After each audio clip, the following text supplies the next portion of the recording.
Good morning, everybody. Welcome to this presentation on cyber defense and what that means for America, cybersecurity in America. I am Richard Dyder. That's a good start for the day, remembering your own name. And I am the Security Partner Development Manager, working with a lot of Microsoft partners in some of these critical technologies. We really welcome everybody today and glad you joined us and hope you get the most out of this session. This session will be recorded and also the slides will be shared with you. If you want to take a note of this link, you'll be able to get to those videos and many others that we run as part of this team. And this is a kind of a one-way speaker to audience, unfortunately, but you can ask all the questions to our attendees. You can ask questions in the Q&A section and we will be answering this. This is actually live. This isn't pre-recorded in any way, unless you're watching the recording, in which case it is recorded. So with that, I'm going to kick this off with a very short video to show you what it is we're going to be talking about and hopefully spur some ideas on questions you might want to ask our panelists today.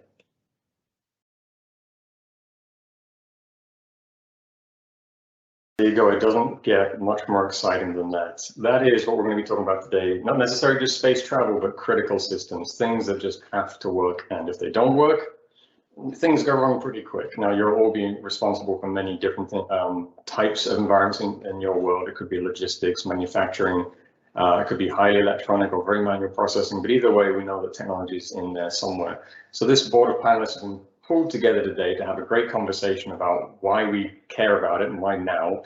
So I'm joined by Renee Wynn, who is the former NASA CIO, George Diaz, who is a security specialist at Microsoft, and Andrew Kagan, who's the CTO of Planet Technologies, one of our great partners in this space. So Renee, let's start with yourself. Maybe you could tell us a little bit about the experience you've had working in critical systems like this today.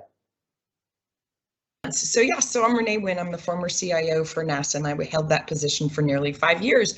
And what you saw introducing today's conversation about cyber defense and Internet of Things, I thought was the perfect video, because what a rocket launch, and that actually happened to have been a rendered or a video, an animated video showing a human exploration launch, most likely going up to International Space Station, although in a few years we can expect the first female boots on the moon ever, and so very excited for that. But in a rocket launch, besides demonstrating ingenuity and cooperation and problem solving and critical thinking, it also represents a lot of hardware and software and Internet of Things. The Kennedy Space Center at NASA has a mobile launch system, and that mobile launch system has 400,000 sensors on that mobile launch system. And what you saw in that launch, you saw the release of the umbilical cords. You also see the fuel. What you didn't see was the fueling of the tanks, the cooling of the tanks, and all of those changes there. All of those pieces have elements of sensors, and defending them is a bigger challenge than it used to be in the early days, back in the Apollo era of human exploration. And so there's been a lot of things done at NASA, a lot of realization in order to ensure that the physical and cybersecurity associated with launches. And so I'm excited to be here today to add both the space aspect of defending IoT, as well as just serving as a CIO for a number of years at 2 federal agencies, and add the practitioner's perspective. And I promise not to let my hair go gray ever again, because I don't have those jobs. Oh, excellent. There we go. I'm like, well, this is going to be mute day today, isn't it? So I know from the experiences that I've had, anyway, at least, that we talk about air gaps. I think that's about as air gapped as it gets, right, as being out far away from the planet. What are the kind of challenges you found around things? Not everything is modern, not everything is capable. You can't build everything from scratch. You have to put up with things from maybe 10, 20 years ago. I think a lot of people in our world can understand that, what we're talking about today and around critical security. So how did you address that? What kind of challenges did you find? Yes. Oh boy, we found lots of challenges. So when space exploration started back in the 50s, the race to space with USSR, now called Russia, the space itself was the the distance, the harsh environment created actually a safe zone from this lovely planet we call Earth. That is not the case nowadays. First, well, I'll start with sort of legacy IT, the good legacy IT and the legacy IT that needs to be considered technical debt for businesses or the federal government, and put together, plans to do modernization without disrupting mission. So the good legacy, and this is how I've testified at one point, is what I call, let's say, the Voyager satellite. The Voyager satellite was developed in the 60s and it was launched in 1972. It is several million miles, tens of million miles away from us now, and it is still communicating with Earth, and we're giving data. I don't know if anybody's a space geek here, but if you were following it, there were some issues this past summer with communicating with Voyager, but we were able to get that back on, and that's called uplinks and downlinks back and forth from the satellite. Well, that's what I call good legacy IT. There's nothing we can do about updating its operating system, because you can't just bring it back, especially as far away as it is. And it was designed in an era where cybersecurity threats weren't, they were actually there, but not like they are now, because as things started to get interconnected, you got the insider threat capability of somebody putting something in software that might work in the vicinity of a space craft development and design. So that's what I call good legacy IT, and there's not much we can do, but you do have to take precautions to ensure that the right folks are touching the command panels. And actually in this instance, I don't think it was Voyager, but in my review of NASA, I did see a panel for satellite control and operations that did look like the Star Trek, what Captain Kirk would have had. And I just walked into the room and I was really surprised. So so you do have a lot of creativity at NASA, which is a great thing. And so what we would do is ensure that there were physical barriers for the folks to get into the rooms with these control centers, ensure that the person was the right person to work on the computer. It was an older computer model, so you couldn't do two-factor authentication, but you did other things, looked at log monitoring and things like that to ensure you didn't get an insider threat issue. So then I'll flip over to the legacy that needs to be updated. And this is the really hard part, because it costs money and you cannot disrupt the mission or mission support in support of it. And so this is an area where what we did is in a full assessment across NASA, mission support, using the NIST framework, the National Institute of Standards and Technology, and laid out kind of a red, green, yellow. And this was pushed by executive order in 2017, but it was a great thing for NASA to do.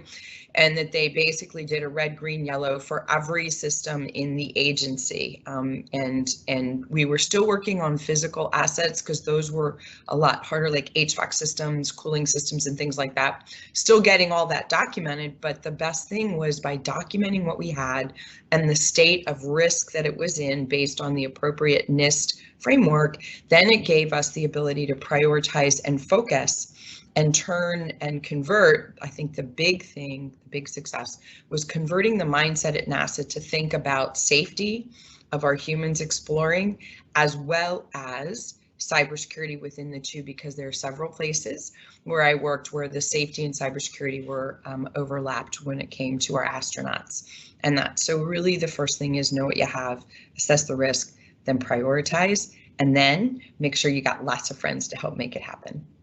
I love that message. Thank you very much. Yeah, I think that's a lot of that's resonating with what I'm hearing as well from customers and partners in many different spaces where critical technologies were isolated and now they're not, and security is being forced upon them if nothing else. But ideally, they take a proactive approach.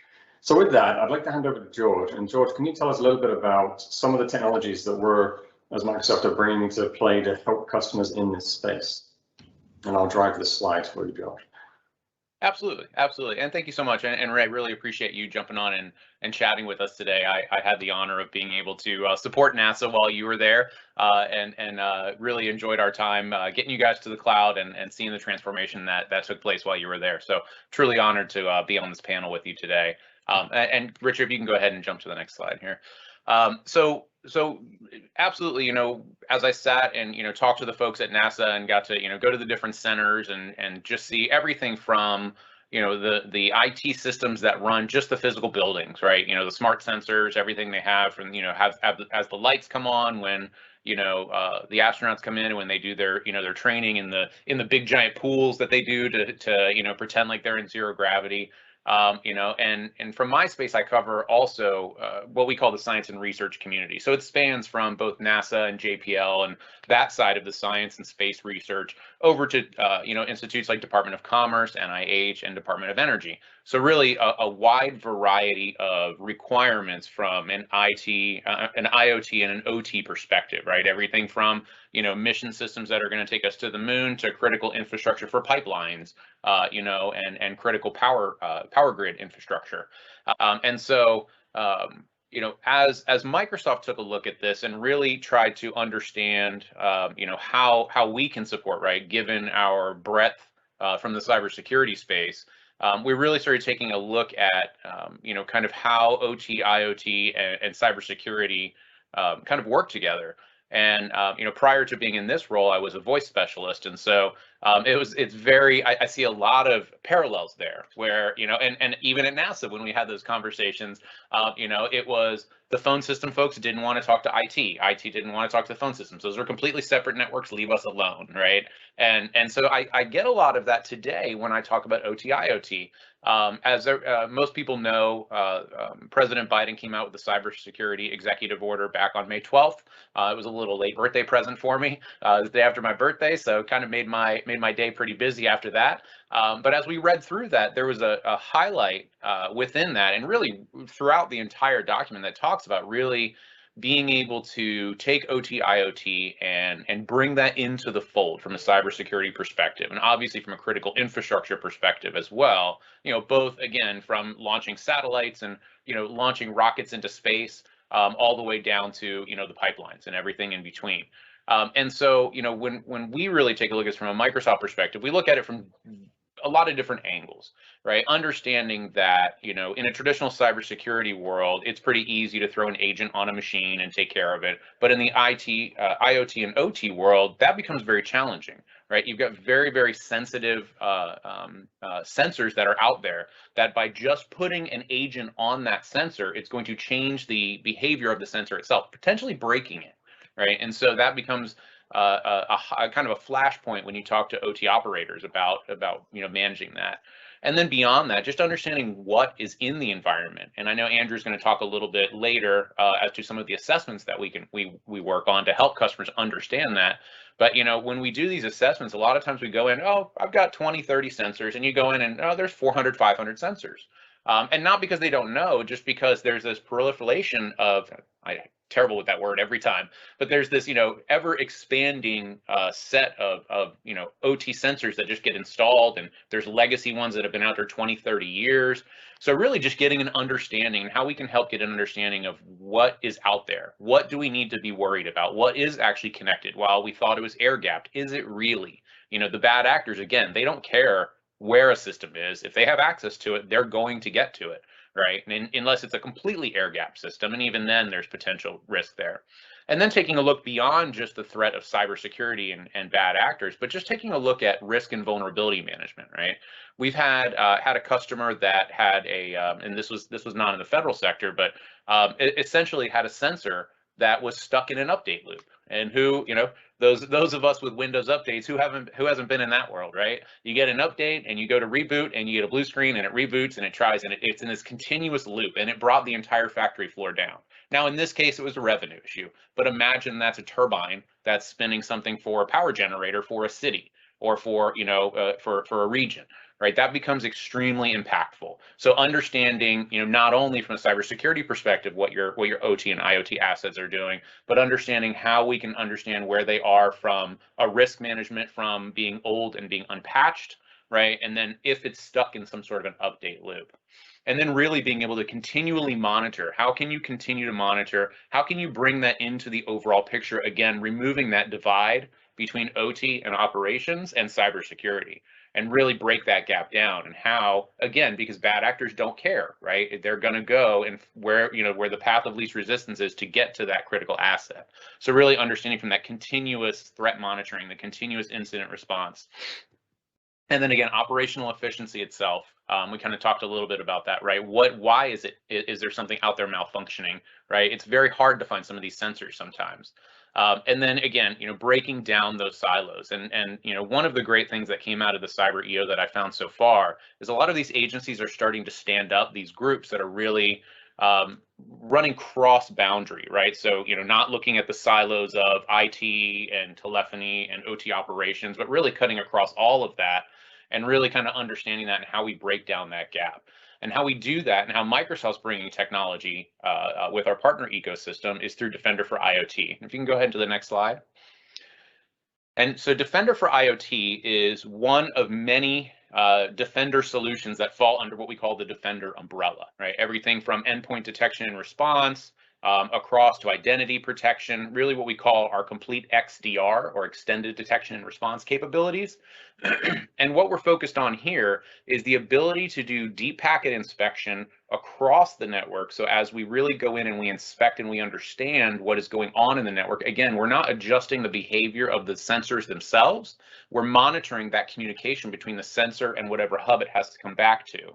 So as we can monitor that, we can understand based on the communication, based on the language it's speaking, based on the data it's pulling, we can understand what is out there from an operational perspective, pull it back together, really provide a map for IT and cybersecurity to say, here's the entire digital footprint of all of our OT assets that are out there, and then to be able to feed that information into a single console, that Defender for IoT console, that allows you not only in a cloud connected or a connected world, but also be able to do this again in those situations where you do have to have air gapped, right? Think highly sensitive, highly classified information or data, right? Highly classified systems. You can disconnect that and be able to run that in a disconnected state and still be able to manage those assets. But ultimately, to be able to get to the full breadth of the solution, the goal is to connect that up to a SIM source solution. And that is SIM SOAR, for those of you who don't know, that's the event monitoring and the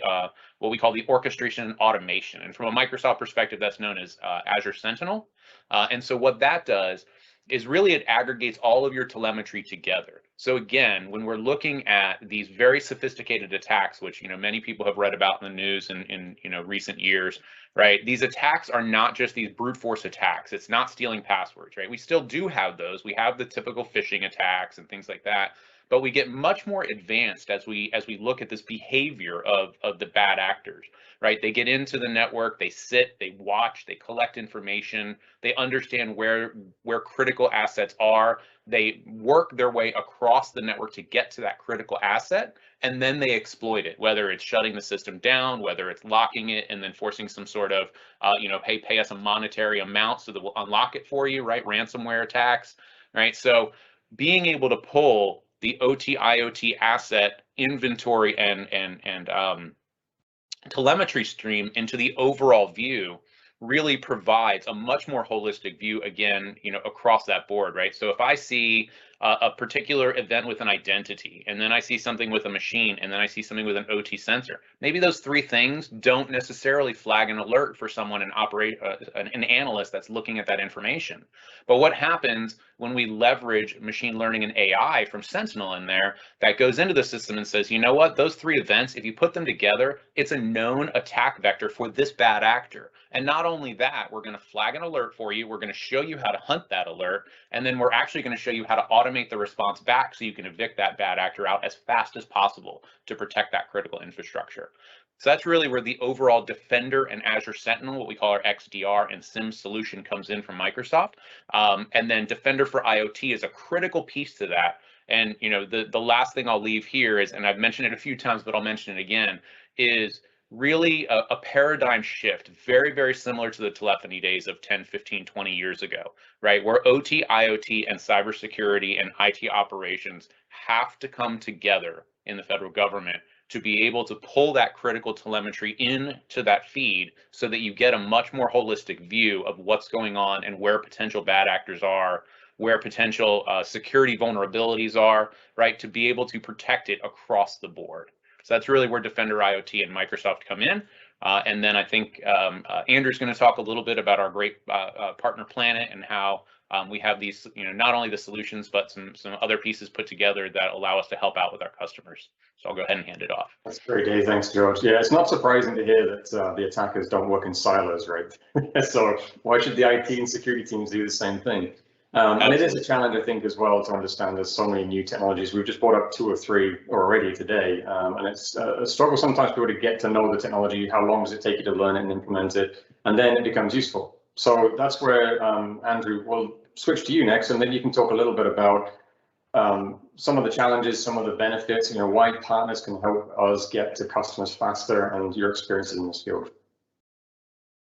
Well, thank you so much, Richard.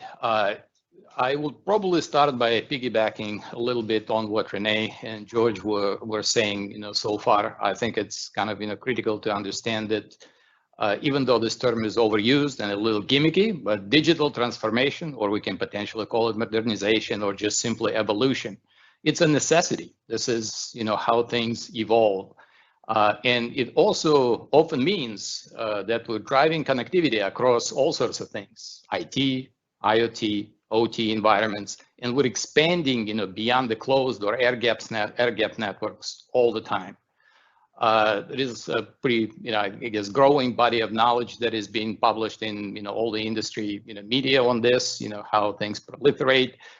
Just this morning, as a matter of fact, I've been, reading a pretty good article on the Network World platform on edge computing, penned by Eric Knorr. He is an editor-in-chief of the Network World. I doubt I can be more eloquent than him, so I just, quote directly from that article. As technology extends deeper into the every aspect of the business, the tip of the spear is often some device at the outer edge of the network, whether it's a connected industrial controller, a soil moisture sensor, a smartphone, or a security cam. So that's basically the world that we live in, and the boundary keeps expanding. And what does it mean? Well, unavoidably, it expands the potential attack surface, and it increases vendor complexity. We observe that kind of all the time.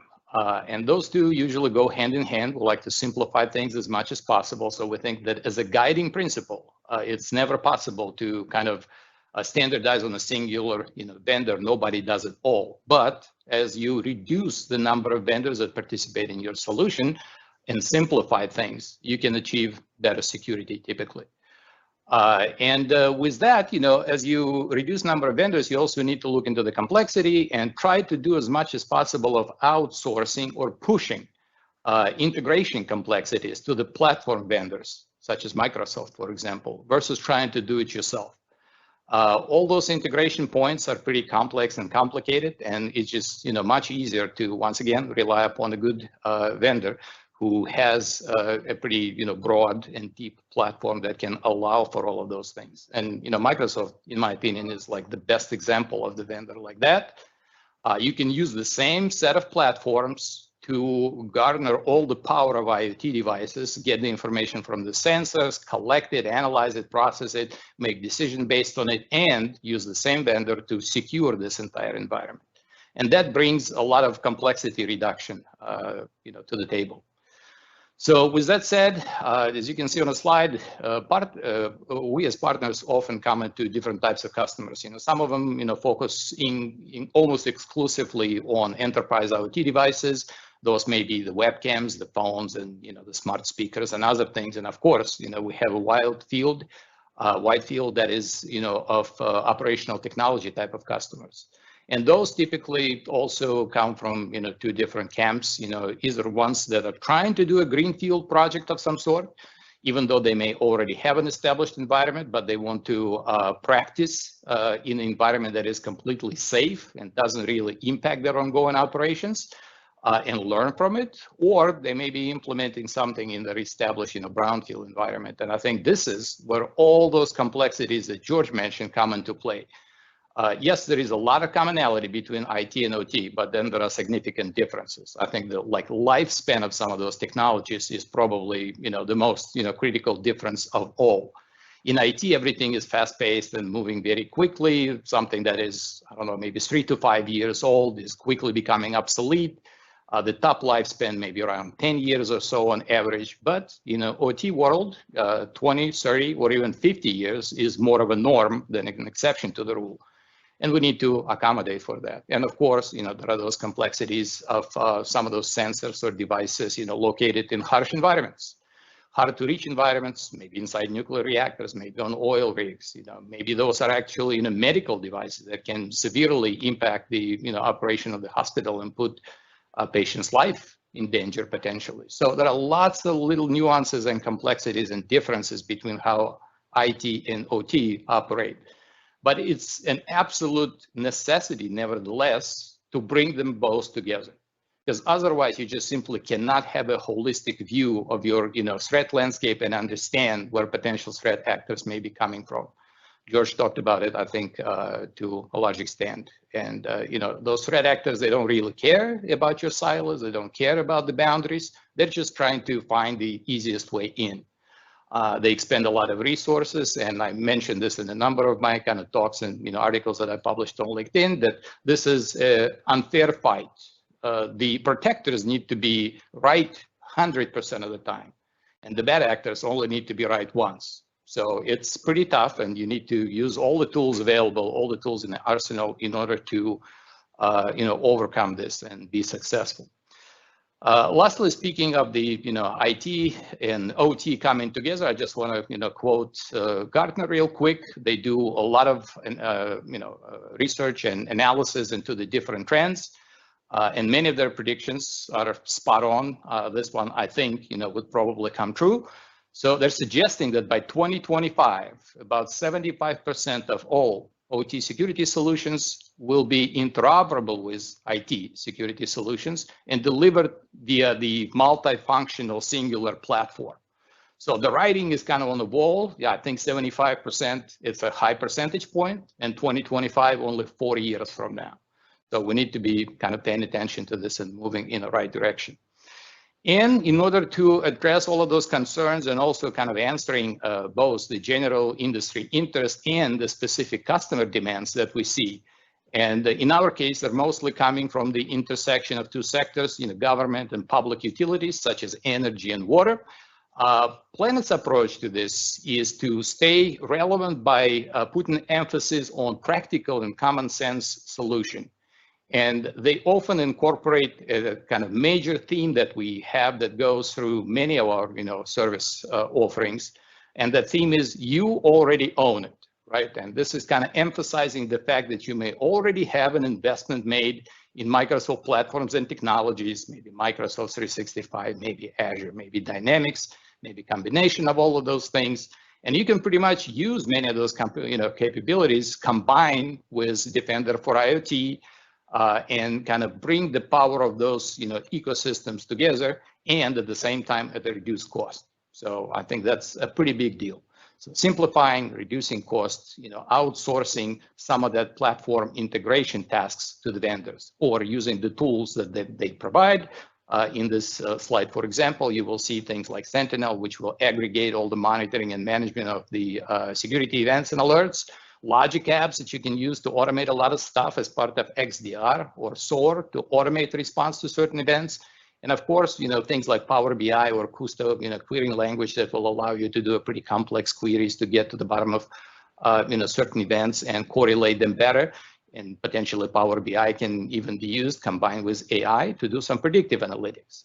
So building upon, all of that, we came up with a service offering that George mentioned briefly. It is part of our growing portfolio of services that we refer to as Enterprise Cloud Readiness, or ECR, and the offering itself, we call it Defender for IoT Risk Assessment. As I have said, some customers come from greenfield environments or do greenfield projects. Some may have established brownfield environments, but all of them want to stay abreast of all the new developments, have an opportunity for their staff to learn about all of those new things. And that's why we think that the quick risk assessment is right on point. It does some tangible things. It establishes a solution of some sort in a proof of concept environment that your employees or your team members can experiment with. It does it in a responsible fashion. It does it with a limited scope. We usually pick up one OT network that we gain some intelligence information from. That network can contain up to, I think, 1,000 OT devices for this particular engagement. We collect that information, and then we generate a number of reports for risk and threat assessment, inventory, of course, that is correlated to the Purdue model, vulnerability reports and scans, and also moving it on to the next phase when we provide the customer with all of the documentation of as-built environment, give them a little knowledge transfer on how to operate it, and then have a detailed discussion on recommendations for next steps.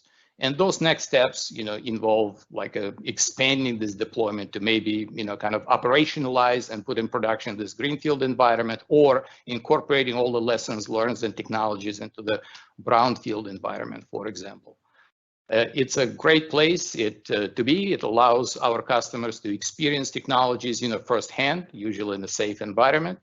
It allows our staff to learn about all of those new technologies, get excited about them, start their learning and transformation process. And once again, then we have a detailed discussion about what the next steps might be. Quite often those next steps involve additional planning, aligning this Defender for IoT with something like, for example, MITRE attack model for industrial control devices, and just kind of mapping the future of this ongoing digital transformation that brings those new technologies into the fold. That's in a nutshell what we have done at Planet. We have seen a lot of interest from our customers, a lot of success, and we want to do more of that because we truly believe that America's cyber defenses can use an upgrade, and we're here to help. Richard, back to you. Find that mute key. There it is. That's great. Thank you very much, Andy, for covering that. A couple of questions have come in. So one of them came in from Lisa, and she's asking, with so much to cover, and there's a lot of risk, obviously, in the OT world, what do we see as being those biggest risks? And then where would we start to try to minimize and mitigate those risks immediately before putting in something more comprehensive? And I'm going to open it to the panel, but Renee, we'll start with you because you were first, so you can go first now. Great. All right, hold on. The biggest risks, and where would you start on trying to identify them and mitigate them? Yeah, so thank you for that question, because actually one of the things I was been really thinking about as I listened to George and Andrew was really the enterprise risk model. Right, we're talking about anybody's IoT or IT footprint, right? And the idea is really to take a look at your business risks, or in the federal government, your mission risks. And for anybody that's in the IT field, as we're talking about here, I think it's really important for you to take what you know and help your business partners and mission partners kind of understand what's going on.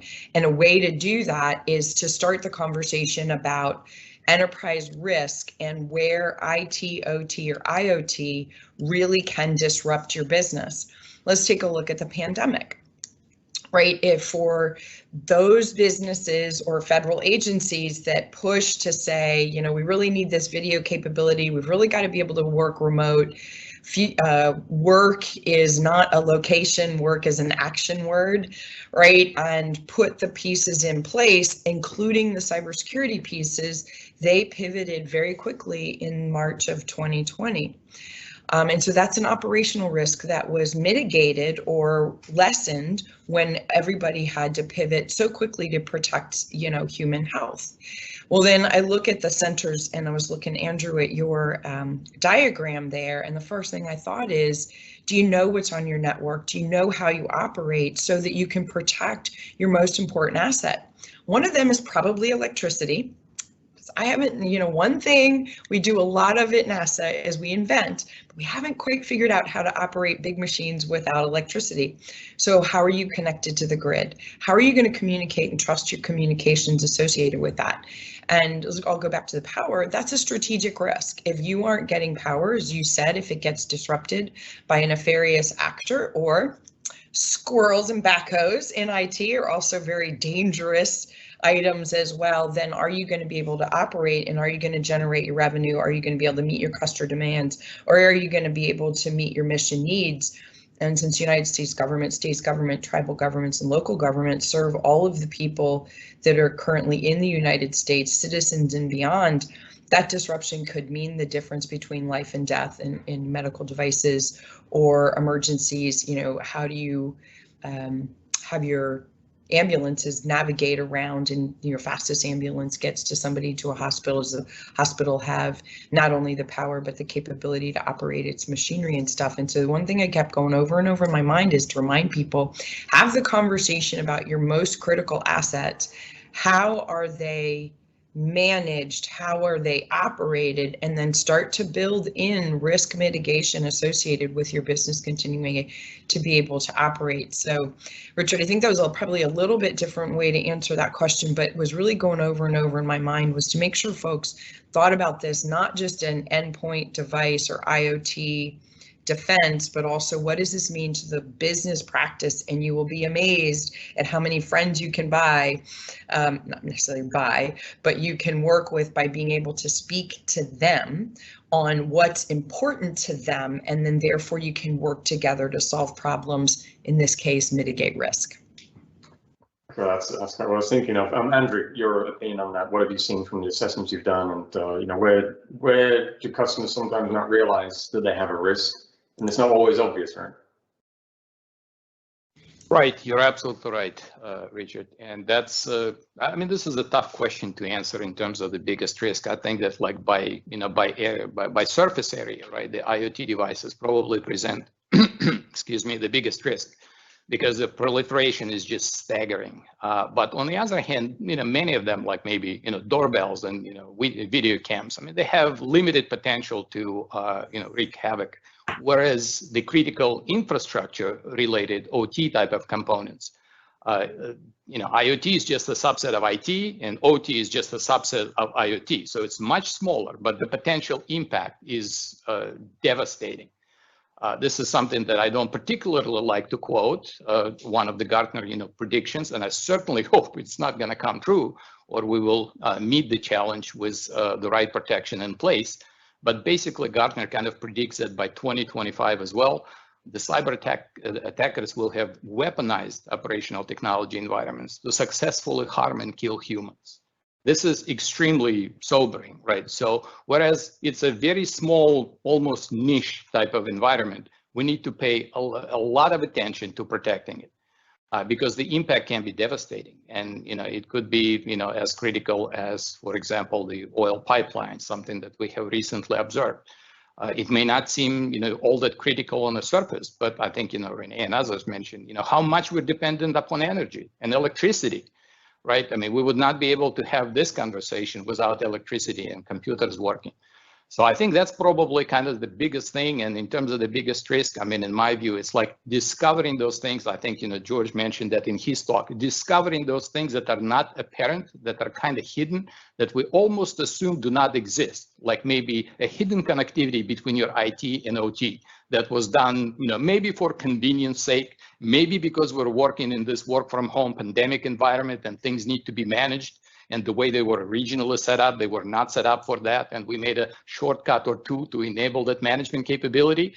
The intentions are good, but it creates like additional vulnerabilities that we may not be aware of. And I think it's like doing those, deep thinking and deep, kind of scanning exercises and analyzing information that comes from all the different sources, including Defender for IoT.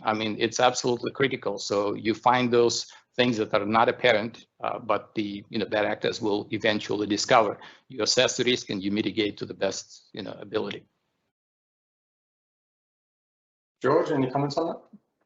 Yeah, no, Andrew, you're spot on. Absolutely. You know, the first thing is understanding, right, what's out there. You know, what do we really, what really is our risk? What do we have out there, right? And these quick assessments, they're very fast, they're very rapid, and they pull back a ton of information, right? That can be presented back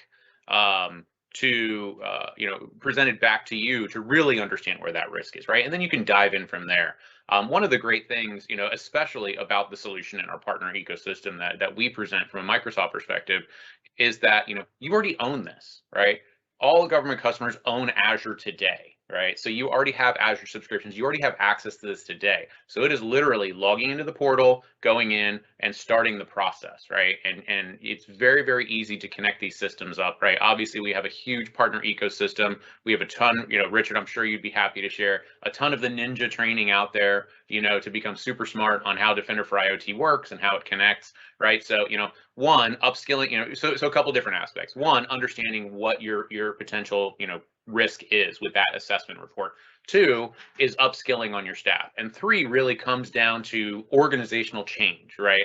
Understanding that just like the telephony world, as I keep referencing, you need to bring OT, IoT, and traditional IT cybersecurity together and stop walling them off. You know, I've been in many conversations in the past where it has been, no, we do not want to bring cybersecurity in, or no, we do not want to bring OT, IoT into this discussion, right? That has to stop because, again, those silos are just not the way the bad actors work, right? So, you know, I think those are three quick ways, right? Well, the organizational change may be a longer, the longest pole in the tent there, but I think getting that process starting, right? It starts with a conversation, it starts with an organizational change. I think those things are critical to be able to get off the ground very rapidly, understand what your risk is, and start addressing that risk as rapidly as possible.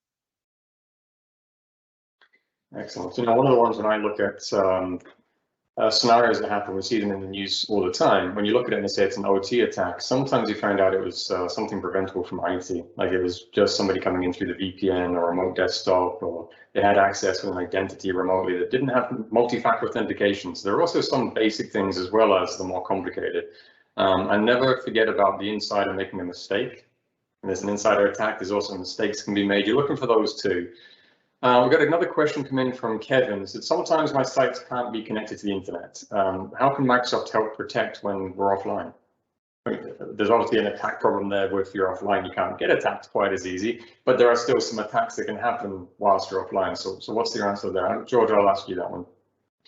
Absolutely, absolutely. So, no, that is a great question. I say, you know, the one neat thing and almost counterintuitive to the discussion, right, is that, hey, we're moving to the cloud, we're accelerating adoption of the cloud, and now we're talking about being completely disconnected from the cloud in this instance, right? And that's actually the great thing about the flexibility of the solution itself, right? So while, you know, feeding the telemetry into the overall footprint, you know, all the things we've talked about are critical, you know, when and where you can do it. Obviously, from a national security perspective, right, you have operations that are completely gapped, right? I've had some that aren't even related to national security.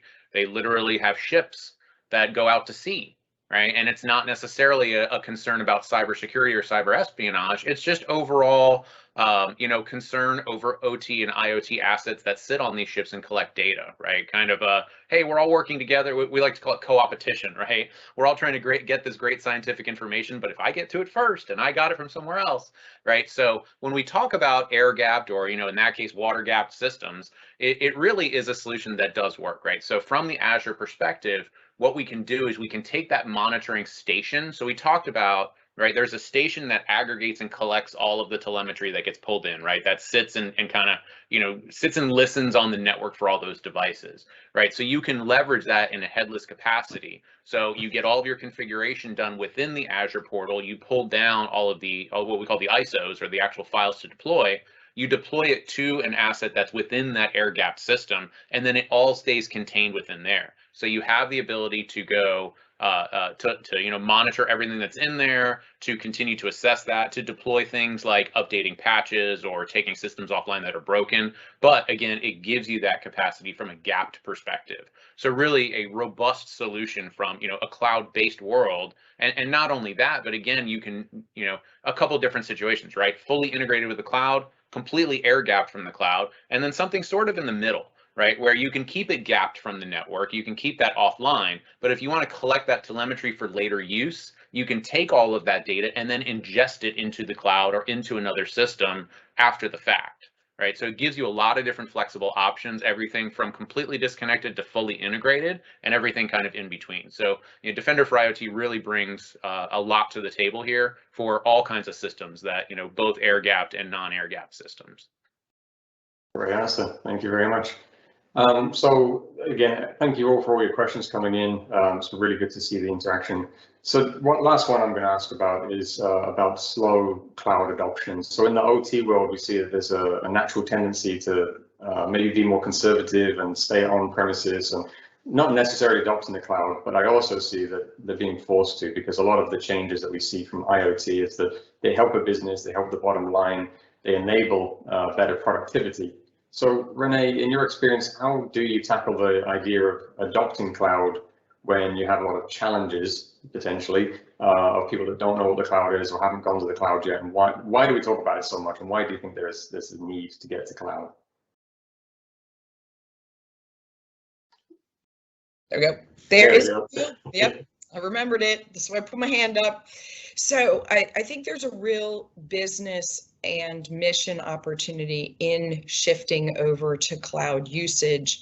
And I do have to do sort of a caveat of where it makes sense, right? So having operated with mission control centers, you generally keep your own data. You manage those on your own, so you can manage the disrupt. Well, you can kind of hit the gas pedal if there is a disruption, but they're usually designed so that you don't have that. They're very, very resilient in the mission control center world. And I do know that Microsoft is offering a mission control capability, and I'm looking forward to learning more about that one as well.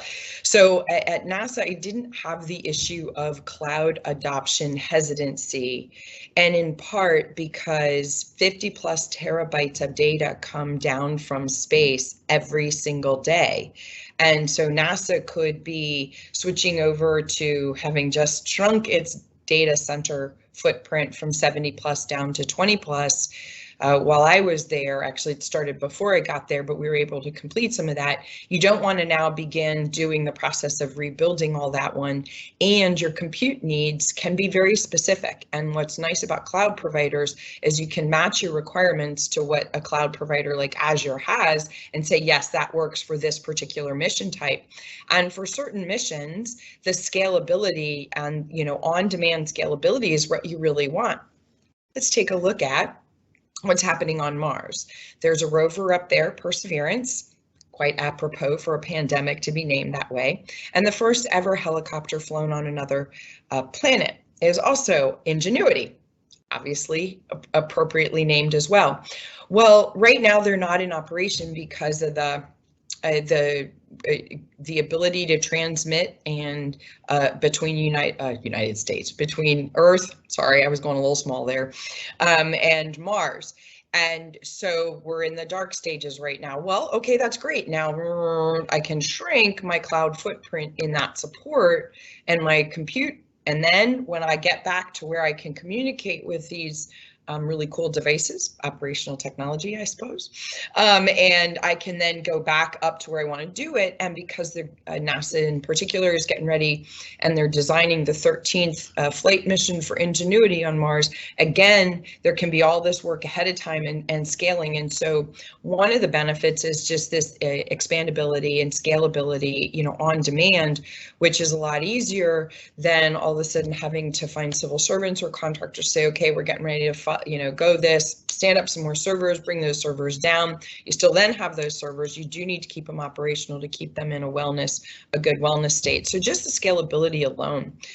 The other thing is, and especially for NASA, because the data that comes down from space is put out, most of the data are put out to the public within 24 hours. And while some of that is on our data systems because they're older satellites, right? And there's an architectural challenge going to the cloud. The newer ones are designed for the cloud. So getting the data to the public is both easier, and you can put in a number of different security parameters associated with that one. So it gives a lot of flexibility It allows you have to understand the requirements on mission design in this particular instance, and it can really work well for you. And it was just delighted. We had a compute lead. She's fabulous. She's still there at NASA, and she did a really good job of being an advocate and an ambassador, and building a great team across NASA in order to really expand the cloud usage above the clouds. Had to do that. Excellent, thank you. Andrew, your opinion, what have you found from trying to help customers understand the power of the cloud and maybe get over some of the adoption issues? Absolutely. The power of the cloud is awesome. And while it may sound like, we're here evangelizing the cloud, I think we are to a certain extent as technologists, as people in this industry. But I think what is driving, customers to the cloud is not necessarily just our evangelizing, but some undeniable facts that are rooted in things like economics, competitive pressures, the need to collect, process, growing amounts of data, make data-driven decisions. And only cloud, as Renee have mentioned, can actually accommodate for those use cases in a flexible manner where you can scale things up and scale them down when you no longer need them, and just use this utility style of computing when you actually pay for what you use, pay for what you need, no more and no less, right? And you scale it up and down as necessary. And I think that one of the bigger kind of barriers, towards adoption of the cloud technologies, especially in OT world, is that it's so firmly, for a good reason, is so firmly rooted in things like, let's say Purdue model, right? Or there is actually an ISA standard related to that. But it's time tested. It actually makes a lot of sense, but things change, right? The Purdue model was developed, or Purdue, enterprise reference architecture, I think it's referred to, has been developed in early 90s. A lot of time have passed since then. The fundamentals kind of remain, but we do not need to think of those things described as a model as like almost physical hierarchies. No, they're like, they're software concepts, so to speak, right? I think Mark Anderson at some point in time said the software is eating the world. That includes the cloud. And it certainly is the case. Everything is a software defined nowadays, right? So just think of the Purdue model in terms of the abstract concepts of different zones that share kind of, functionality and have a risk profile of some sort, and conduits that may, kind of allow for a transfer of information and data between those zones. So, think of those kind of logical constructs. Adjust your way of thinking, adjust the model by which you used to do business, and embrace and adopt the cloud. You can always start by doing those quick assessments that we have mentioned to dip toes and see how things go. But please do explore, because that is definitely the future. And I think, as I mentioned before, and as George mentioned too, it may be so that you already own it. So it should be extremely easy to get started. Perfect. Thank you very much. And thank you to all the panelists. Thank you to Renee, George, and Andrew. This has been a really good discussion. Really enjoyed it. Great insights. Love learning about space all the time, but I think it applies as well to a much broader audience. So wrapping and closing up today, thank you all for joining us, and you can contact us via this email address, which we'll leave up on screen at the end. I know there's been a little bit of lag in some of our videos changing, but we keep smiling. And there's an email address, and if you want to find us on LinkedIn, please reach out and say hi. I'm happy to take on any more questions you have. So with that, thank you all, and have a great day.